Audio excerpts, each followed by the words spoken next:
Bonjour les enfants, voici l'histoire qui s'appelle Les trois grains de riz, écrit par Agnès Bertrand-Martin. Ce matin, petite sœur Lie a mis sur son dos un sac de toile brune. Dans ce sac se tiennent bien serrés tous les grains de riz que ses parents ont récoltés précieusement dans la plaine à côté du grand fleuve. Et petite sœur Lie est partie en courant pour vendre ce riz au marché. Petite sœur Lie court, court, mais soudain, un canard sauvage se pose devant elle. Petite sœur Lie, donne-moi du riz. Moi, avec le riz, j'efface les ennuis. Petite sœur Lie ne doit pas gaspiller ce riz, elle doit le vendre car ses parents ont besoin d'argent. Mais elle trouve extraordinaire qu'un canard soit capable de tant de bonté. Alors, elle ouvre doucement le sac de toile brune et c'est avec plaisir qu'elle offre une petite poignée de riz à un canard si gentil. Et le canard s'envole en lui disant merci. À l'entrée de la forêt de bambous, petite sœur Lie court toujours quand soudain, un panda se présente devant elle. Petite sœur Lie, donne-moi du riz. Moi, avec le riz, je combats les méchants. Petite sœur Lie trouve formidable qu'un panda soit capable de tant de courage. Alors elle ouvre une nouvelle fois le sac de toile et c'est avec joie qu'elle offre une petite poignée de riz à un panda si courageux. Et le panda se sauve en lui disant merci. Petite sœur Lie court au milieu des bambous quand un singe l'interpelle. Petite sœur Lie, donne-moi du riz. Moi, avec le riz, je fabrique des trésors. Petite sœur Lie trouve incroyable qu'un singe soit si doué. Alors elle ouvre une nouvelle fois le sac de toile, et c'est avec admiration qu'elle offre une petite poignée de riz à un singe aussi adroit. Et le singe se sauve en lui disant merci. Mais quand petite sœur Lie traverse le pont, le dragon du fleuve bondit en rugissant. Petite sœur Lie, donne-moi du riz ou je t'avale. Petite sœur Lie a tellement peur du dragon qu'elle lui jette une énorme poignée de riz pour qu'il la laisse tranquille. Mais le dragon ne dit pas merci, vraiment pas du tout. Au contraire, il se fâche de plus belle et il rugit. Petite sœur Lie, tu te moques de moi? Une poignée ne suffit pas, je veux tout ton riz, donne-le-moi. Ah non, répond petite sœur Lie, tu exagères, ce riz je dois le vendre au marché. Et petite sœur Lie court de l'autre côté du pont. Le dragon est furieux.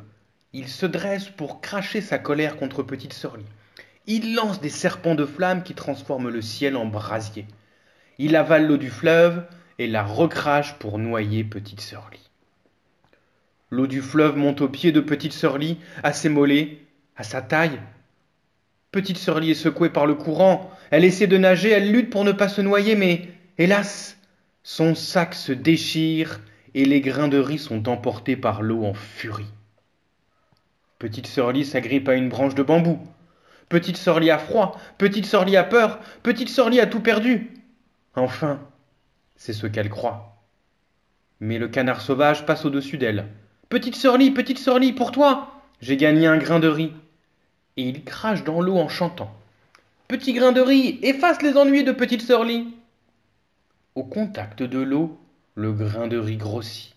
Il se transforme en un bateau de nacre. Vite, petite sœur Lie monte dedans. Mais hélas, petite sœur Lie ne sait pas naviguer. Elle va droit vers le dragon qui la regarde arriver, prêt à la croquer. Petite sœur Lie a froid. Petite sœur Lie a peur. Petite sœur Lie va mourir.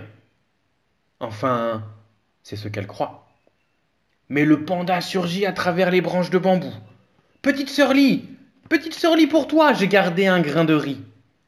Vite, il le lance dans la gueule du dragon en chantant. Petit grain de riz, sauve petite sœur Lie du méchant dragon.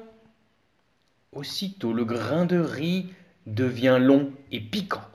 Il se transforme en une immense épine qui fonce comme une flèche et vient se planter dans la gorge du monstre. Et voilà le dragon qui bâille et s'endort. Il se couche au fond du fleuve et toute l'eau le suit et rentre dans son lit. Petite sœur Lie accroche le bateau au ponton et elle court chez elle voir si ses parents n'ont pas été emportés par l'eau du fleuve. Quand elle les aperçoit, bien vivants sur le seuil de leur maison, le cœur de petite sœur Lie se soulève de joie. Mais hélas, petite sœur Lie n'a ni riz ni argent.